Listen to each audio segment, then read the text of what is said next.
part of the Press Play Podcast Network. Look up in the sky. It's a bird. It's a plane. This is Jason J. Lewis, the voice of Superman on Justice League Action. This is Mark Wade, writer of Superman Birthright. You're listening to the Krypton Report.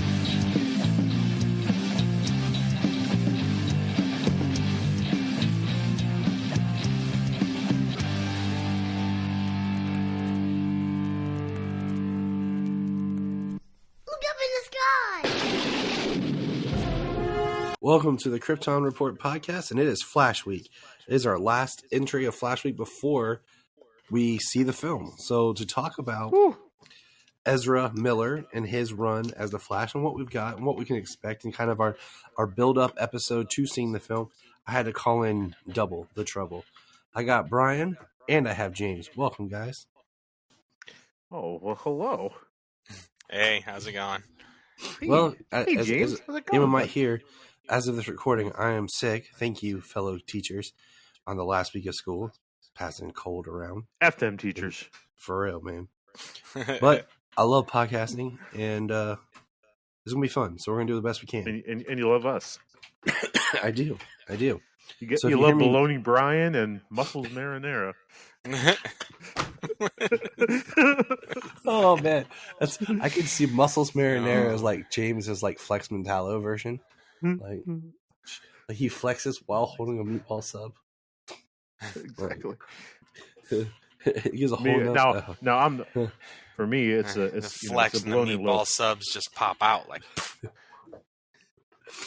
We could go into a whole bunch, but that would make this podcast explicit. But here we are, boys, on the eve. I wrote this. Family show. 'Twas the night before the Flash movie, discussing Ezra Miller's Flash, his appearances, and what we expect. So, we'll start off. We're going to take a little bit of time travel, boys. Back to the year 2014. It was on 2014 in October when Ezra was officially cast. We are still a year and months away from BVS. And we find out that Ezra is cast as the Flash.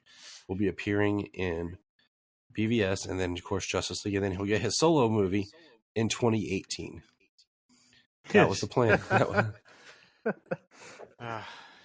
It's almost laughable these days. Although I cry myself to sleep thinking about it. James is like, he really wanted that Seth Graham-Smith movie.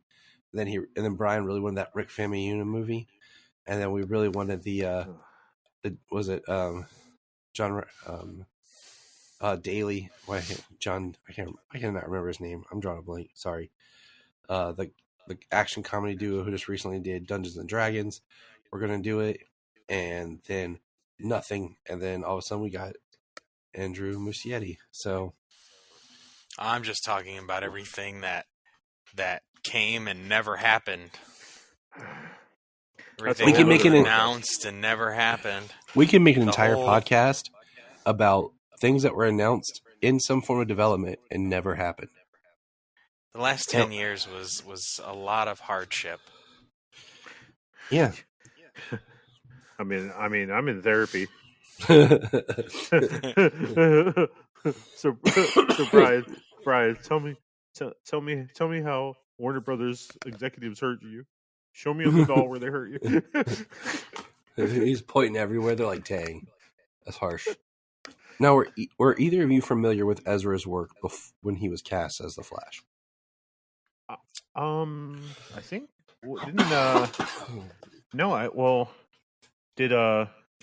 Fantastic Beasts did not come out. The first Fantastic Beasts did not come out when he was announced. Did it? I think the first one was out because I feel like I'm looking it up right now.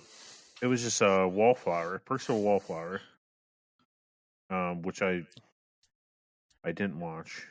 You're right. The first Fantastic Beast was 2016. So I didn't know him from because I was like, who is this guy and why is he not Grant Gustin? That was my initial reactions. I did go watch his movie We Need to Talk About Kevin, which was released in 2011. Okay. Because that was one I was trying to find. I had no interest in watching Perks of a Wallflower. And then then he appeared, like I said, in 2016 in Fantastic Beasts. And that was like, oh, okay, he can see his act because, we'll talk about it in a moment, like what he was in BVS. Wait a second. No. We saw him in BVS's Flash before we saw him in Fantastic Beasts. Yeah, that's what I'm saying. We'll talk about that in a minute. But yeah, there wasn't a whole lot to display acting-wise. What about you, James? Well, the only thing I had seen him in before was Perks of Being a Wallflower. James watched and that his movie. his performance among most of the others was actually pretty darn good. So, I mean, it's a very different character than I would be expecting from Barry. So, I mean, I was just Mr. Going like, you know what? He was like, he put in a good performance, and that was a number of years ago. I mean, I'm sure, hopefully, that he was picked for a reason. Yeah. I mean, it's one of those things that you hear the actor cast, and then you try to find stuff that they're in to kind of get a sense. I remember when Cavill was cast, it was right around the time they were releasing Immortals. Yeah. Oh, so yeah. I was like, I went to that movie. It already looked cool, but I mainly went to see, can this guy be Superman? So, yeah. So, Ezra's first appearance was in BVS. He appears basically in two scenes. He appears in the footage. Oh yeah, he does. On the computer with Diana, where it really looks like Ezra just walked in off the street and filmed, because he has like goatee and long hair, and then he has the scene where he was in a mocap suit appearing to Bruce. Now, I had a friend at the time who had no idea that was supposed to be the Flash. He's like, "Who was that?" I'm like, "The Flash, dude." He's like, "What?" I'm like, "Yeah." And he's not your friend anymore, is he? No, he's not actually. That's right. Yeah, I was actually surprised to see him. I knew he was going to be in it, but it was kind of spoiled. I think that it would be like nothing more than a cameo thing, like kind of how the end would be. And when he showed up in that from the nightmare scene, I was like, "Oh wow!" So I knew exactly it was the Flash. I was like, "Oh, that surprised me." Well, it caught me off guard in the sense that we were getting all this merch for BVS of Aquaman, and he's in the movie the exact same amount as the Flash is. And yet they have an Aquaman figure, Aquaman pop figure, Aquaman costume, and all this, where he's no more in it than the Flash is. But, yeah, well, at that time, that was Jason Momoa coming off of his first season of Game of Thrones. Like, first and only? People were freaking out. Yeah, exactly. It's first and only. And people were, like, all aboard the Momoa train. It's the Horseman. He's going to saddle the world. So did you guys have any thoughts towards the Flash from BVS? Yes. Okay. Quite a bit. Okay. Well, so I think Ezra getting cast as the Flash was kind of like the big wake-up call that DC is not going to do the Marvel thing. DC is not going to have their Flash on TV also be in the movies. Like, that was the big wake-up call. And the whole time we're like, well, it would make more sense to just freaking have Grant on TV and then be in the movie too. Like, at least, I mean, I was one of many that probably thought that. And then, you have Steve Amell as your Green Lantern. Like, that's what's going to make it work, have it sync together. Because up until that, we had that Marvel train setting. Are you guys getting a bit of an echo in my voice? Or maybe it's just it's in all of our voices. It's fine. Okay, I'm sorry. Okay. But, Marvel set that tone for the MCU, character movie, building it up, whatever. So when BVS was announced, I, in my head, because, I like to be the antagonist of the group, was all like, this ain't going to work. If you're going to throw if you're going to throw Batman and Superman in one movie without building up Batman, it's not going to work. And then if you're going to throw in these other characters and we don't know them, it's probably not going to work. And then, it didn't work for general audiences. It worked for us, kind of, because we're comic fans and we can think.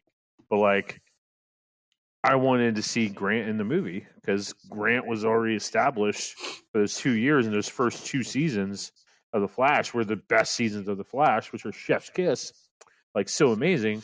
You kind of wanted Grant in there. So when Ezra is hired, I'm like, who the heck's this guy? And why do we have these 2 Flashes? And then when, so you see him with the long hair. He had blue lightning in that scene, didn't he? It's the same. Yeah, it's that same bluish white, but it's in black and white camera footage. Yeah, it's black and white. But that scene was good. That scene was good enough for me for a Flash cameo. Yeah, because he like had milk in his hand. He goes, stops the guy, comes back, milks. Before the milk drops. Like that was great. That was good enough for me. The long hair, I was just kind of like, Flash with long hair. That's kind of weird. Yeah, but then the nightmare scene, facial hair and long hair. I was like, you couldn't have just grabbed the razor, dude, and been like, Yeah, that to me that was like, okay, it's a different version of Barry, sure. But that nightmare scene got me very excited for what the future was going to hold, because if Flash is coming back to try and warn Batman of something in the future, like where is this going to go? I got really excited about that. Just having that little scene, but the way it was edited was very weird. I agree. But I think it should have been the Flash showed up first. Then when he showed up is what caused Bruce to get the visions. The placement in the movie, it's just a weird placement. And we talked about this before. Like, yeah, we did. It was just really weird. But it got me excited to see what is this Flash going to be capable of? What is Ezra going to be capable of in this Flash role? So it piqued my interest big time, but not as much as a little scene in Suicide Squad, which we're going to get there. Yep. James, any comments from the BVS appearance of the Flash? The security footage, right? Mm-hmm. The security footage was, I thought, definitely stand out. It was really cool watching him, just real quick. The milk doesn't even drop anywhere. And he walks off calmly to the front. That was an exciting reveal of the Flash. And I don't know, like the long hair and stuff. It was more of Ezra's look at the time, not quite like a Barry look. I guess if you put it in, it's like maybe he is dealing with stuff, because of what happened to his parents. So he's kind of a little more emo before he got his powers. Yeah. Yeah. Hey, that's a good point. Yeah. Maybe. Who knows? Not a big deal. My biggest issue with Ezra Flash, okay, and this is I've complained about, like, his hair color. Look, Barry is always supposed to be a blonde, blue-eyed character, and we've had 3 live-action Barrys. Technically 4, I guess. Wait, hold on. We have Flash 2. 90s. We have Flash 90s. No. 5. 6. No. Wait. The first live-action Flash is Legends of Superhero Flash. And then we have the JLA unaired pilot. Then you have you have Wesley Shipp. You have Grant. And then you have Ezra. And then you have other version of Ezra. No one has blonde hair. And nobody has blonde hair. And I'll let it slide with, Grant's got like light brown hair. And I'm like, okay, I'm gonna let it slide. But like Ezra's like dark hair. Amazing Flash. I'm like, come on, man. I was say your closest is probably Kyle Gallner as Bart Allen, and and he's not even and he's not even Barry. He's Bart. Oh, good point. Yeah. So that was my issue. All right. So the next appearance we have, so that was 2016. Okay. Our next appearance is in 2017, Or I'm sorry, no, that is later in 2016. Yeah, it's 2016. And that is Suicide Squad. Suicide Squad. All right, we'll start with James this time with the scene. What were your thoughts, James? I think the scene's great. Shot by Zack Snyder because they were shooting Justice League. So it was kind of an add-in there. But it's a great shot. I love the way it is. You got Boomerang and him, taking out the people he's working with, so that way he walks away with all the loot. And it definitely, I think it shows that Barry has a confidence when he comes in, when he steps in. And he just makes his remark and then he takes down Boomerang and that's it. I think it set a tone that didn't keep when it came to the theatrical. Yeah, we'll get there. Iterations. So, it just, I loved it. I loved the scene. I loved the inclusion of him. Just to be like, well, that's how Boomerang got taken down by the Flash. He's one of his rogues. Why not? All right, Brian, your thoughts on the Suicide Squad scene? I absolutely love that scene. That probably got me the most excited for Flash, even more than the Nightmare scene with the time travel and stuff. The Nightmare scene got me intrigued of, where the future is Flash going to go Justice League wise. But the Suicide Squad scene, him taking down Boomerang is like, okay, all right, we're 2 years away from this Flash movie and he's facing Boomerang. We're going to see rogues. We're going to get Boomerang. We're going to get Captain Cold, Heat Wave, Weather Wizard, whatever we're going to get. Like, we're getting full on Flash. We're getting rogues. Like, I was excited. You saw the Flash, kind of have that little bit of quippiness that, Wally West is more known for than Barry, but, whatever. I mean, that got me pumped because it was a funny scene. It showed just enough to give you just a little taste of, what humor and coolness the Flash movie was going to have in 2 years. And it wasn't expected. It wasn't expected scene. It was just kind of added in there as like a little, little teaser trailer, if you will.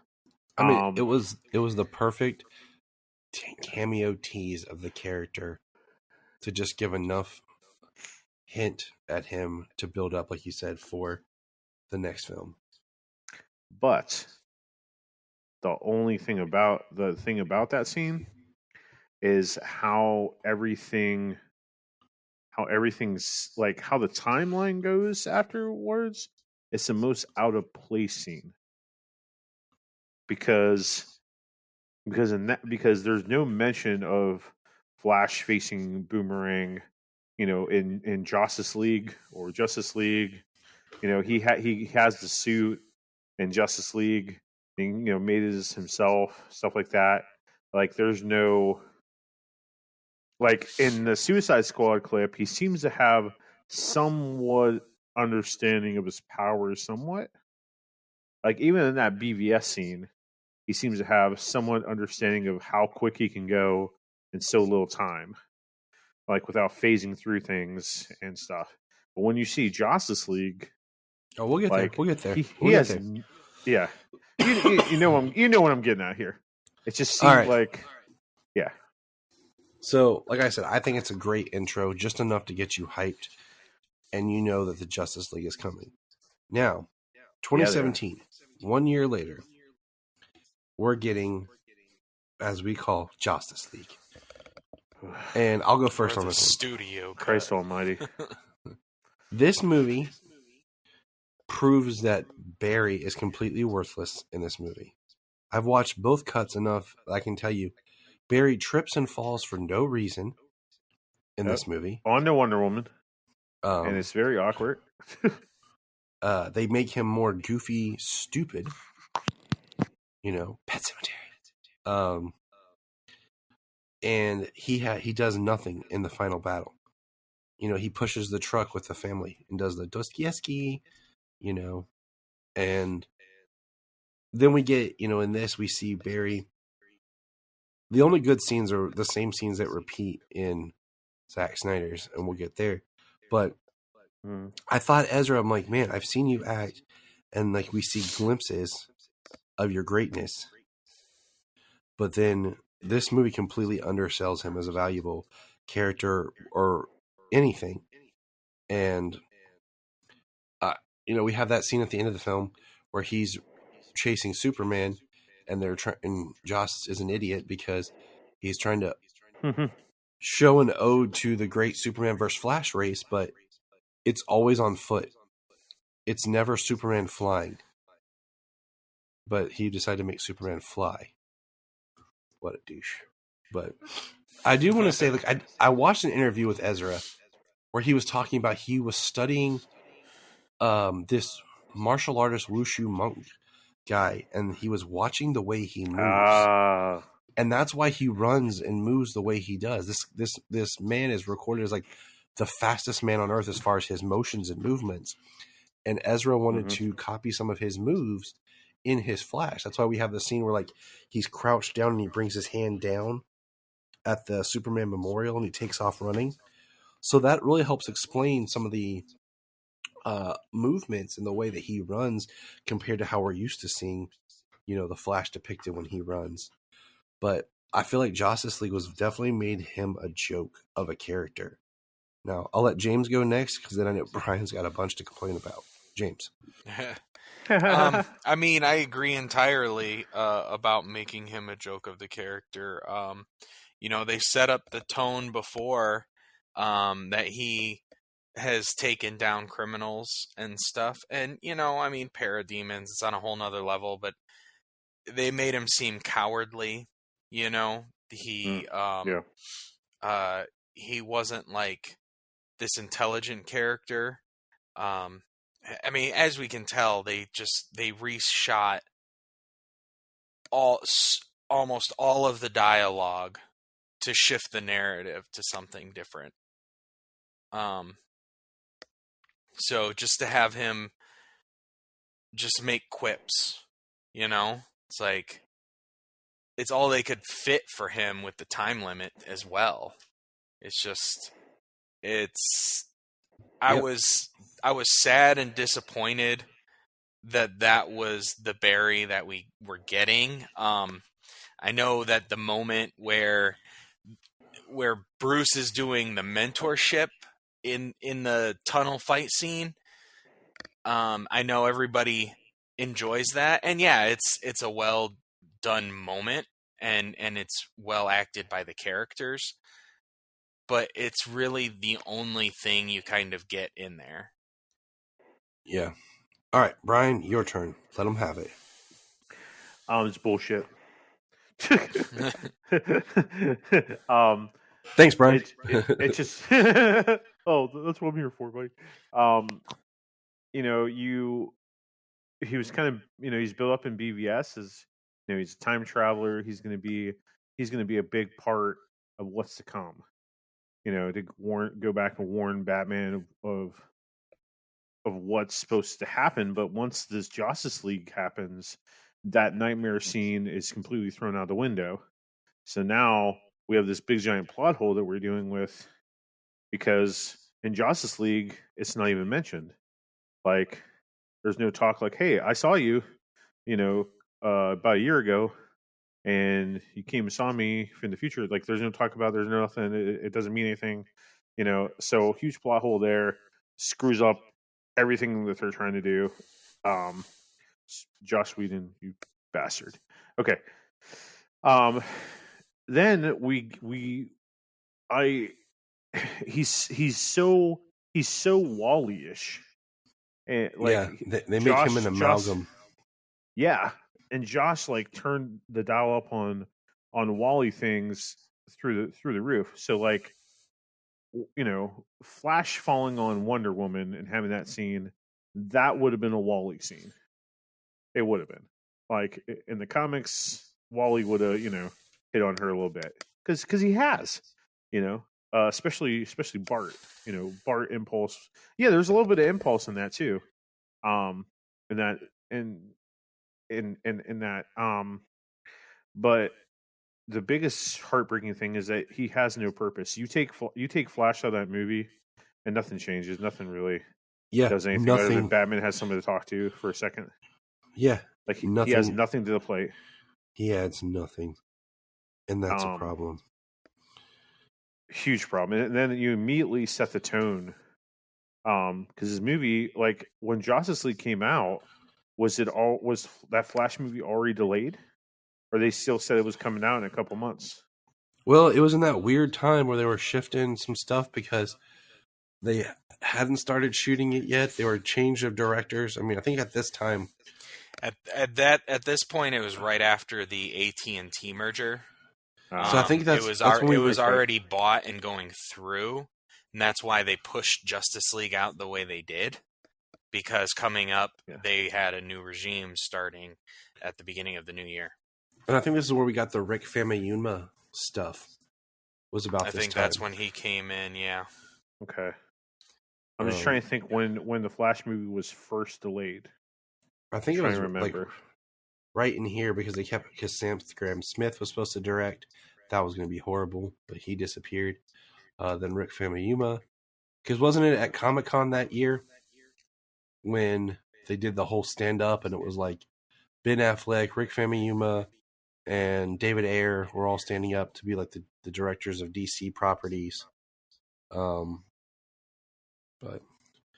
we're going to skip now we're going to go from 2017. We're going to go 3 years in the future.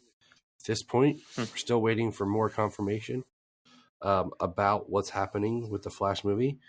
We'd already gone through the other directors, and I don't even remember when Miss Andrew was, and I think he was announced about this time. I think he was getting ready to work on it because this is when Crisis Episode 5 had the crossover and Ezra appeared in the Speed Force alongside Grant Gustin. The craziest moment of that whole entire crossover. I agree. No one saw that coming. I totally agree because everybody else made sense of like being from TV shows and stuff. But all of a sudden to have this scene with the Flash and the Flash. You were like, oh my gosh. I was probably the one part I freaked out over the most. What about you, James? I'll let you go first and talk about it. Well, I mean, that was the episode it came back, right? Yeah, it was the first, it was part 5 out of 6. Yeah. And it was, or no, what was it, part 4 out of 5? Damn it. I mean, it was the last most, yeah, it wasn't obviously it wasn't the best episode. We all know which one that one was, but it was one of the best points of the entire event. And then went downhill. It was awesome to see him. It was awesome to see him in the multiverse, obviously talking with Barry. Barry, I'm Barry. I'm the Flash. Oh, like he hadn't been calling himself that yet. Right. And then his line of Victor's gonna freak, or I told Victor this was possible. Mm-hmm. Like, yeah, that was just the implications. It was so exciting at the time. It is. It's a great moment in DC. Yeah, it was. It was the first time we saw some sort of synergy between the films and the television, and really helped bring in the two universes that were going on. And that's when I kind of thought that they were going to like make it a big announcement about the Flash film, because they were bringing attention to the character again through this event. And like you said, this is where this was like, the idea that the Flash it shows us that he's experimenting with his powers. And I consider this canon. And that's why, like Bryan said earlier, like I have my whole theory, and I've gone over it multiple times, about, Crisis affecting the film universe. And that's why when Aquaman comes out, and Birds of Prey, and The Suicide Squad, and Wonder Woman 1984, and Shazam's, like, they're connected, but they don't feel exactly as strongly to the earlier films because we had the Crisis event, Mm-hmm. and this is like the part of the new multiverse that we're exploring now. So Bryan, thoughts on this in the Grant appearing in Crisis, or not? Ezra appearing with Grant in Crisis. Man, that was the craziest moment. Like the whole time I'm watching Crisis, I'm like, this should be a whole reboot of everything. This should kind of tie it all together. Like we're kind of not getting this. We're getting this whole story of the avatars or whatever they called them. That was all weird. but then that moment, Paragons. Yeah, parallelograms. So the parallelogram of hope, whatever. Just seeing that moment was just a holy crap moment. Just seeing Ezra there and Grant interact, and it made me wonder. Okay, so if Grant knows that Barry exists, and in this moment, this is where Ezra gets the name Flash. Like to call himself that, because in Zack Snyder's Justice League, I don't think he called himself Flash. He doesn't. Like, no. Nope. Yeah. Like there was no. But in Justice League, does he call himself Flash? No. Okay, but this is where he gets to the name, like of what he's going to be. So that was a good hint there. And it was just a fun interaction, like them just being so surprised. I mean, I still feel like Ezra acts a little bit more impulse than, like, I don't even want to say Wally. I want to say more impulse than Barry. But it was just a great interaction. It got me excited for the future. Because it made me wonder, is Grant going to be in the Flash movie? Hold that thought. Oh, that's why I left it that way. I know. All right, so then we jump to 2021, a year later, and we have the true sequel to BVS, Zack Snyder's Justice League. I'll let James start this one. Go for it, James. Well, his role is significantly expanded. We get to see how the world reacts to him in such a physical way, which I thought was amazing. I think Ezra's performance in this movie is leaps and bounds above the quips and the cowardly take that we got. Much more sure of himself, I mean, he goes down a couple of times. But those couple Somebody of times tickling you over there? Those couple of times make sense in those scenes if you watch what he's doing. Like he's pushing him. In the other one, he's just tripping. He's bumbling. Yeah, in this, if you watch, like, you really see when he gets hurt. Like it makes more sense when he gets hurt and he gets shot in the leg. You see him trip because he's pushing himself, going faster. So they. I like the way, because of the way the world reacts to him around it. He has taken the approach to calm himself with his Tai Chi and stuff, trying to be in the moment and control his body. Which is back to him mimicking that guy I was talking about. Yeah, exactly. His movements, and then what he does in the movie. I mean, so much more. I mean, he saves the hero. He saves the Earth. He saves the Justice League. In Justice League, he goes from being the most worthless character ever, a Russian Uber, to in Zack Snyder's Justice League being the savior of the entire day. And they set it up beautifully with, we see him get injured in the leg and how he kind of has to walk it off. And then we see him talk about his power. We see him manipulate time a little bit when he sparks the cube. And then we see him get shot really bad and how he focuses and heals and then pushes himself, and time travels and saves the world. Yeah. Bryan, your thoughts on Zack Snyder's Justice League? Barry. On the Flash in Zack Snyder's Justice. Yeah, on just Barry the Flash. You know what? Okay. I was going to say, we can't get you started down a rabbit hole. Yeah, we still got more material to cover on this episode. I would like to publicly apologize for my ranting and adding things to the podcast that don't have anything to do with what we're really talking about. Kind of like what I'm saying right now. I really apologize. I mean, you can almost put like Zack Snyder's Justice League as really the Flash movie that we were supposed to get, kind of. He has so much time to shine. You know, him racing after Superman is resurrected, and getting that weird look like, holy crap, he can see me move this fast. Great Flash moment. My favorite Flash moment, and I mean, there's so many. Him when they decide to resurrect Superman, and he's running, and then he misses touching the water at the exact second, and then he reverses time, and then he realizes that he can do that.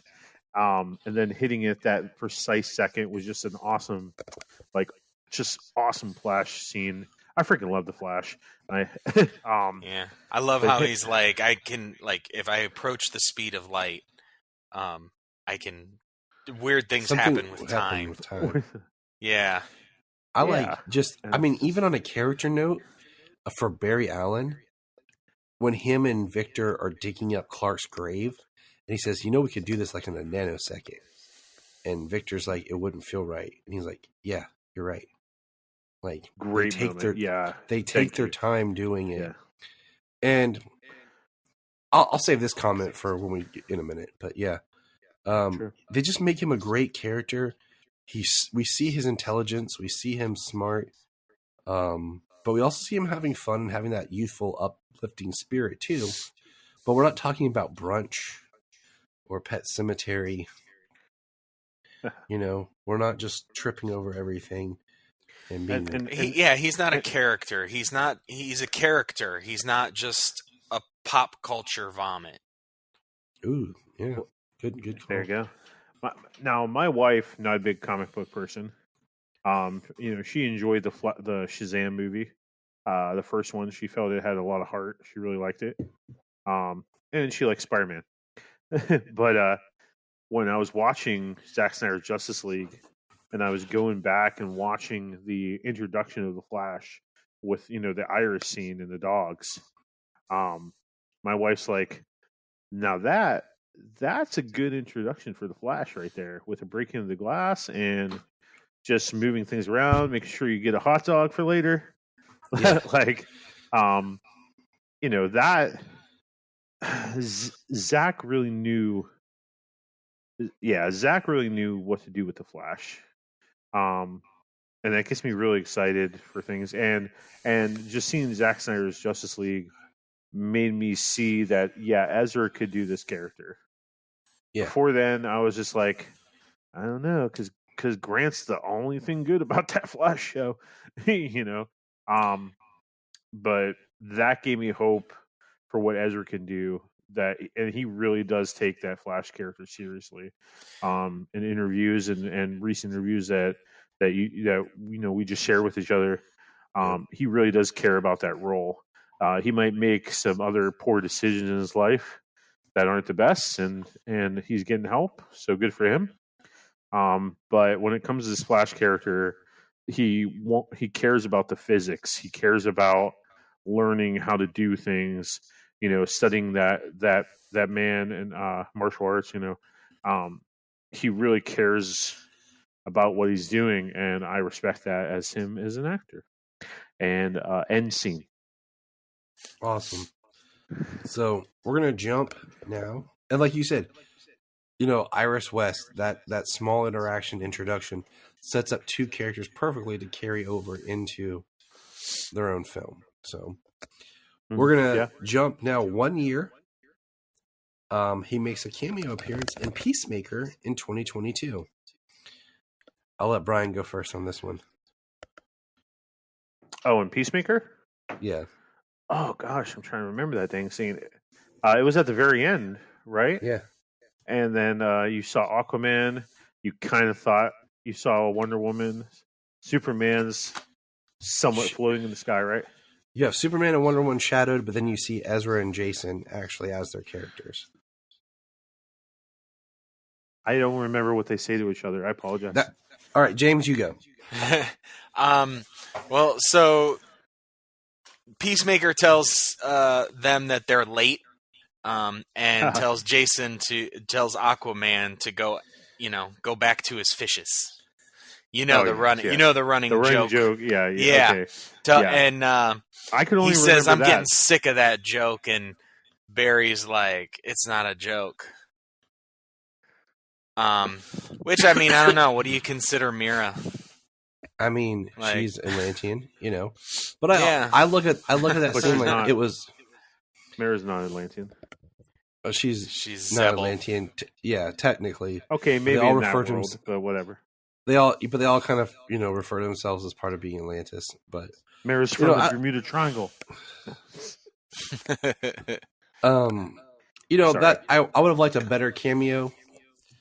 But I looked at that as like two friends, much like the three of us talking how sometimes we make jokes towards each other and say stupid stuff like we did before we got on mic, Yeah. So that's kind of, but it was nice that they popped up because once again, just trying to keep him out there. Yeah. In the that public is eye. The feeling I got from that scene is them being friends and giving each other crap. Because if you look at it, okay, you have Ezra appearing in 2020, 2021, 2022, and here we are in 2023 with the film. So little bits here and there. I mean, I wouldn't count Zack Snyder's a little, but you know what I'm saying. Like something to kind of keep that character out there. So, all right. Did either of you read the Flash film prequel comic? I did. We'll just talk about in general. I didn't like the art. I felt like they gave it to their D-lister artist, hey, you just draw this. The art in book 2 was good. I have that in my note. The art is better. I have the art as a B+ in book 2, as a C or a D in book 1, and as a C in book 3. And the only thing I liked in issue 3 was that he was eating pizza. The only thing I feel like that really comes off.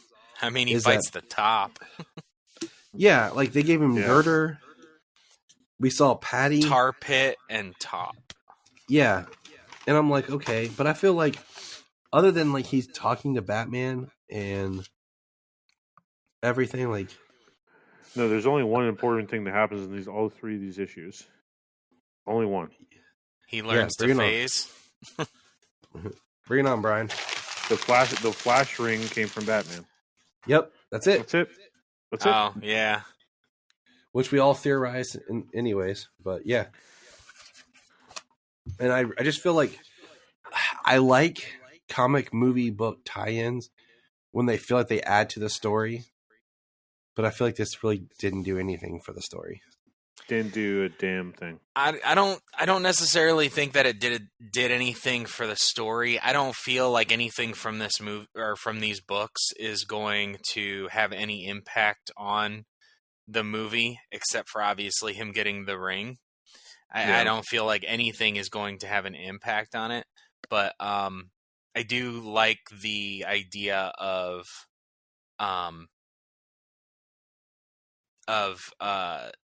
Ezra's Flash getting more story out, beyond what we see in the screen, especially just for the fact that it's been changed. Things have been changed so much. It's true. I mean, and the movie's only finally coming out within the month.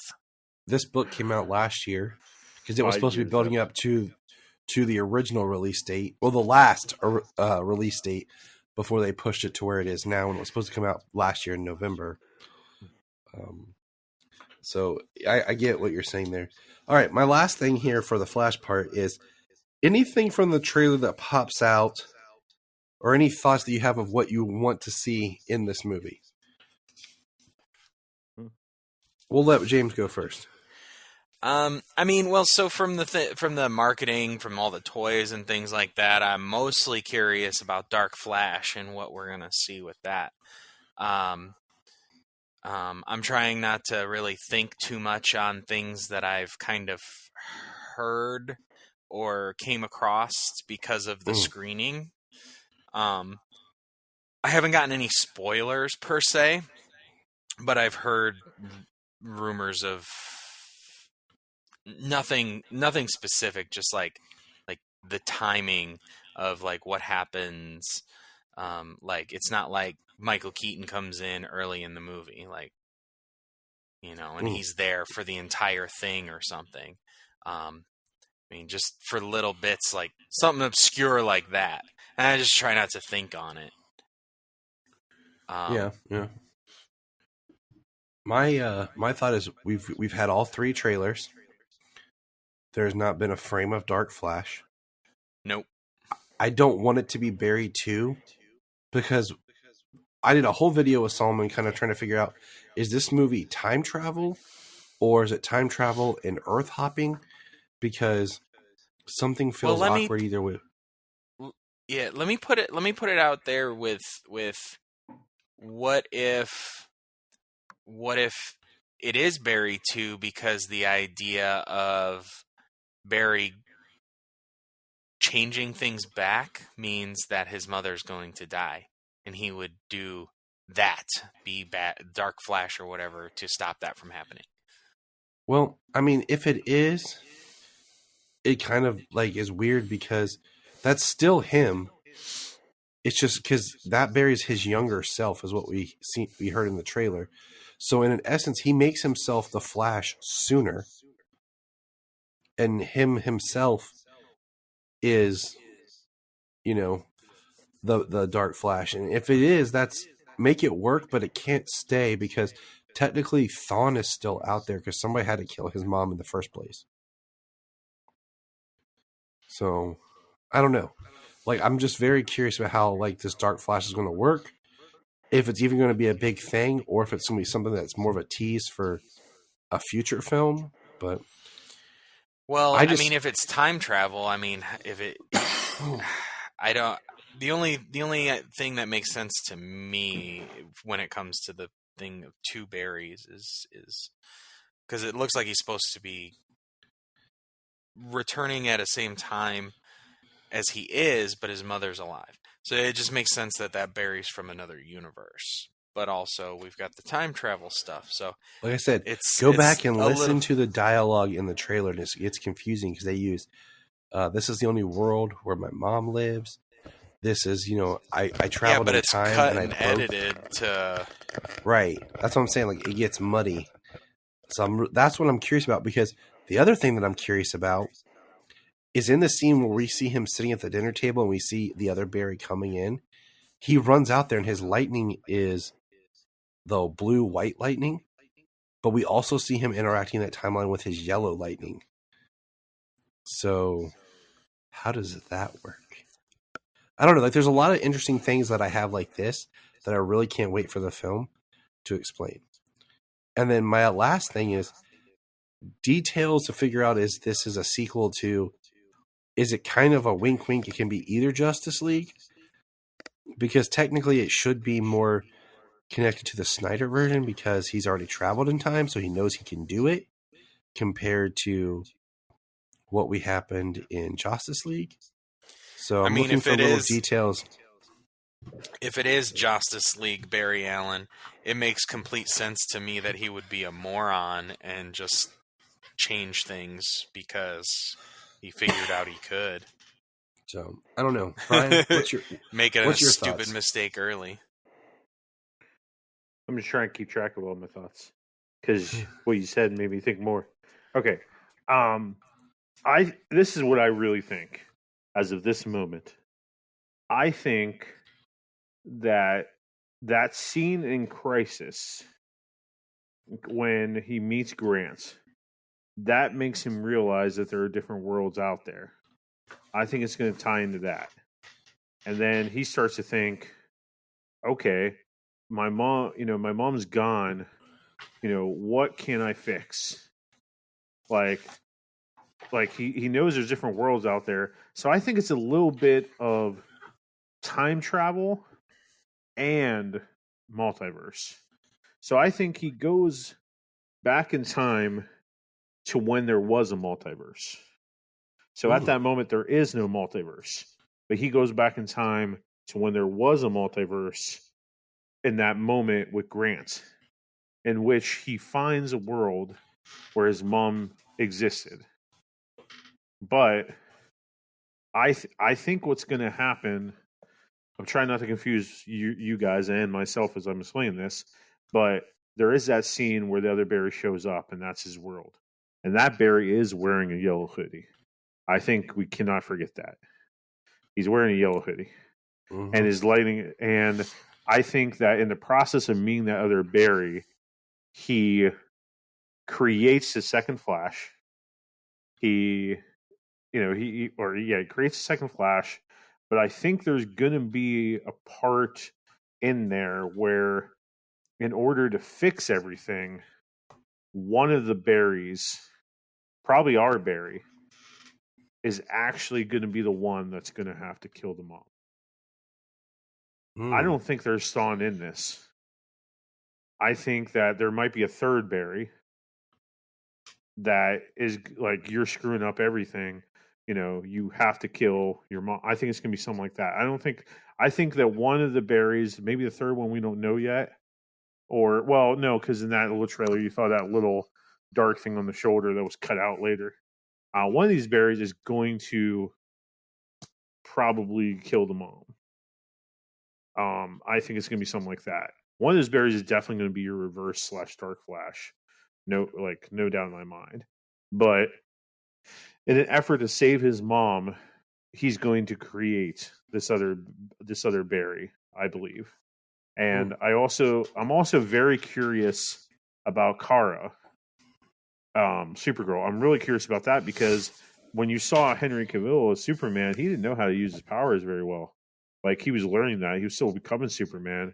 Kara, it appears that they're doing Project Superman stuff where she's locked away. But once she kind of gets out, she kind of knows what's going on. She knows what she's doing. So I'm very intrigued. I was going to say with her, it's kind of like how Zod learned how to master his powers quickly once he got out there. Because, usually Kara probably hasn't been, she's been on Earth, but she probably didn't arrive as a baby. So that's kind of my head thing. Okay, that's a good point. Okay, and the thing I'm also very intrigued about, kind of what you just mentioned. Is this going to be Justice League canon? Or is this going to be Snyder Cut canon? We'll just have to look for the clues, man. Really, yeah. Just have to look for the clues, and one thing that we lost with this film because of scheduling and stuff is, I'm really bummed. Like, Ron Livingston is a good actor, but man, those scenes with Billy Crudup and Ezra are really good as father and son. And the fact that, we don't have Billy Crudup returning really, just kind of is upsetting. Because I feel like that's something that we lose that really helps connect Ezra, his Flash story, to Justice League. Yeah. But that is our thoughts here on Ezra as the Flash. And now it's time for a little bat discussion. Look up in the sky. We just want to say, if you've enjoyed this podcast, please check out other podcasts on the Press Play Podcast Network. We're going to press pause and hear a few words from our other podcasts on Press Play Podcast Network. Hello, Brooks here with the Books with Brooks monthly book club podcast. Here's how Books with Brooks works. We read one book a month, and then we talk about it. Classics like Stephen King's The Shining, debut novels like We Are the Brennans by Tracy Lang, and tons of other compelling, life-changing stories, one book and 1 month at a time. So come read along with us and then listen in.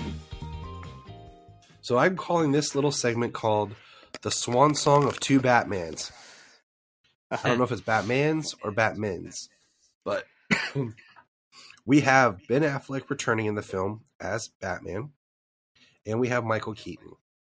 So we're just going to have a kind of a quick, light discussion about this, but Ben Affleck appears in Batman v Superman, Dawn of Justice, Justice League, Zack Snyder's Justice League, and now The Flash. So starting with James, what do you think is his legacy, your favorite suit, your feeling of the character, or what do you think will happen to him in this film? This is Ben Affleck. Yes. Okay. I mean my favorite suit of his is the 2016 BVS suit. It looks great. The colors. I'm fine. I'm a fan of the wide bat. It kind of just makes him look like bigger. You know what I mean? I really do love the Justice League armored suit that he wears going into battle against Steppenwolf and the Parademons. This scene, his performance in The Flash, it's just, I'm looking forward to it. The sequences we've seen in the trailer, it's going to be comparable. Like, it looks crazy, looks massive. Do you think he'll die? Do I think he'll die? I don't think he'll die like in an action sequence per se. Like I don't think he'll die, and that's going to be like Barry's like, all right, well, I got to go back in time now because I got to change all these things. I don't think he'll die. I think that if things are reset, that maybe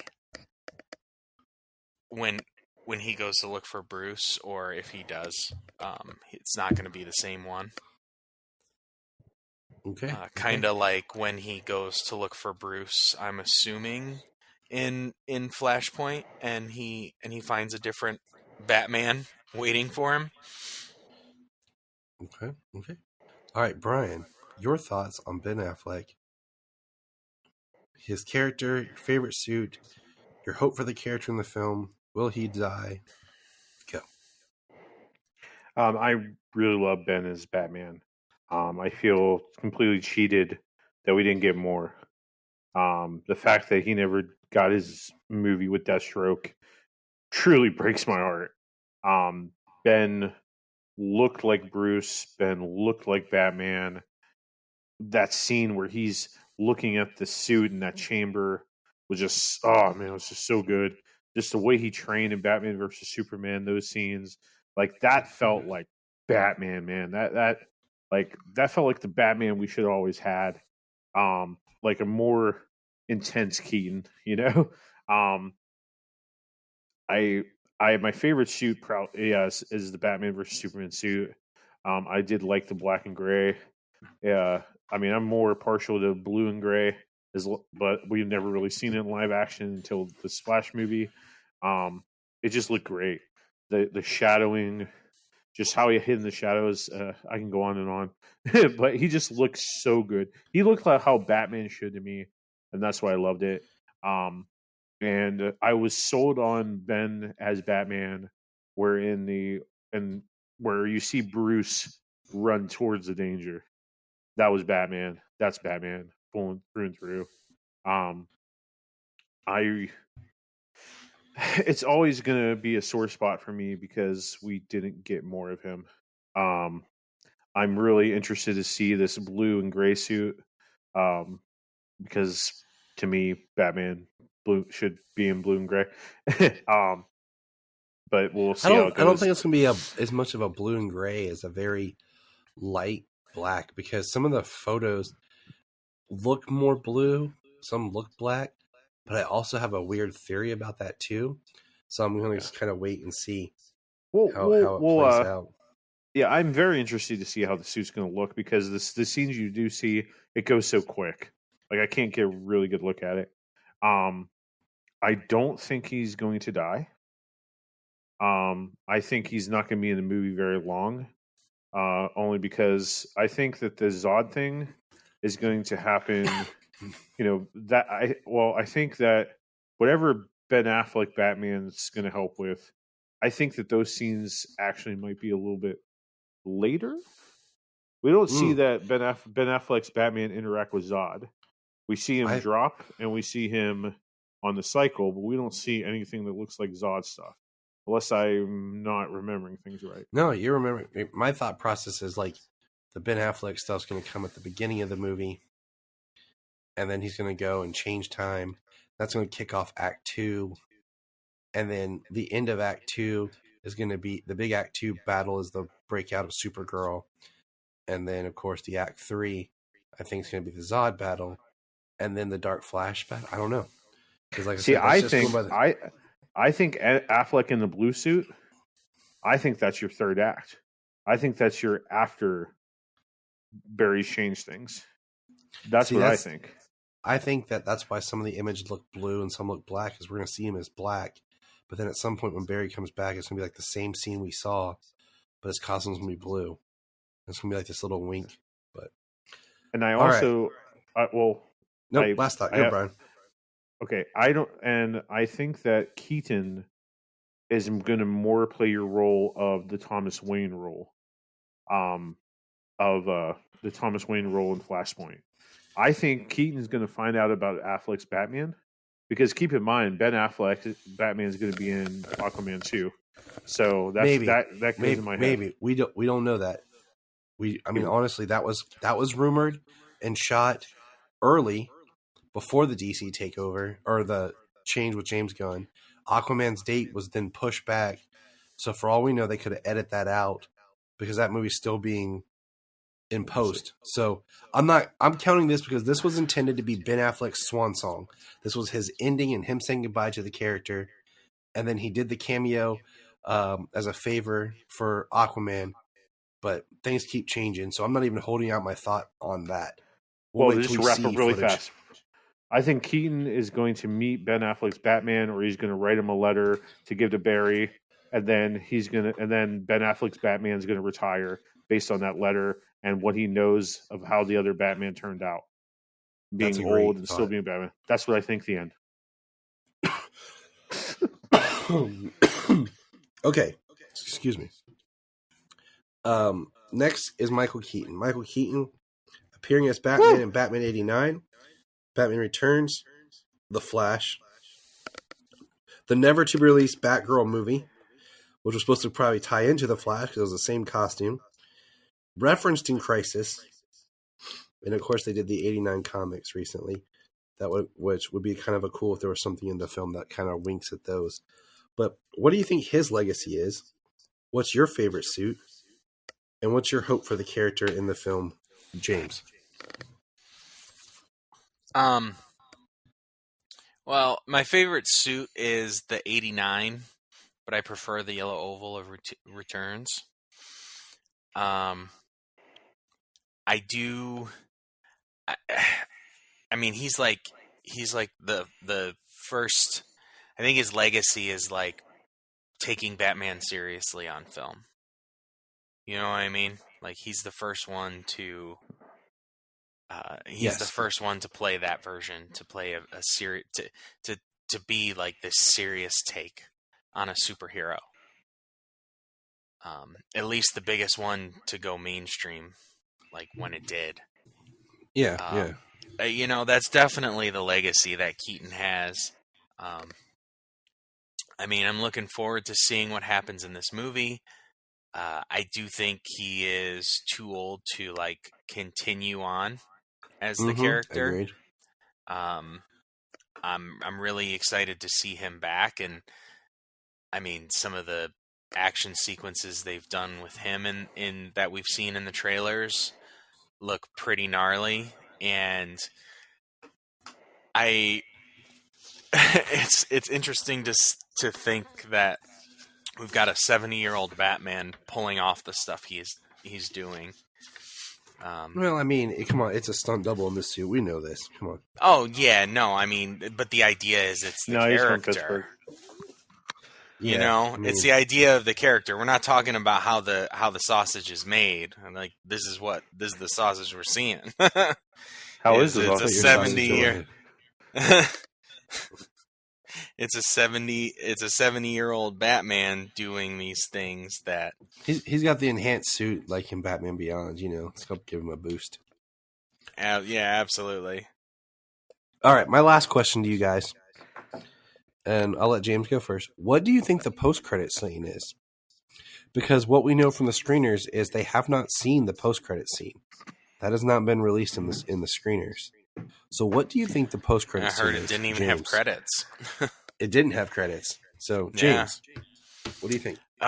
Post-credit scene. I don't know. You know, it's hard to think that they'll... You know, I think it'd either be something leading into Blue Beetle or Aquaman. But then again, it could be something obscure leading to something sooner. Like, I don't think they'll do an animated post-credit sequence, but maybe a Waller thing leading towards the Waller series. It's just tough to think of how it would, because at this time we know that they're going to work on that kind of that synergy of the series and TVs and movies. So it could really lead into anything. I think something more close would be a better bet. You know, expanding the DC universe instead of planting an idea of a Flash sequel. Okay. Bryan, what are your thoughts on what you think the post-credit scene might be? On the Michael Keaton legacy. I thought you... My bad.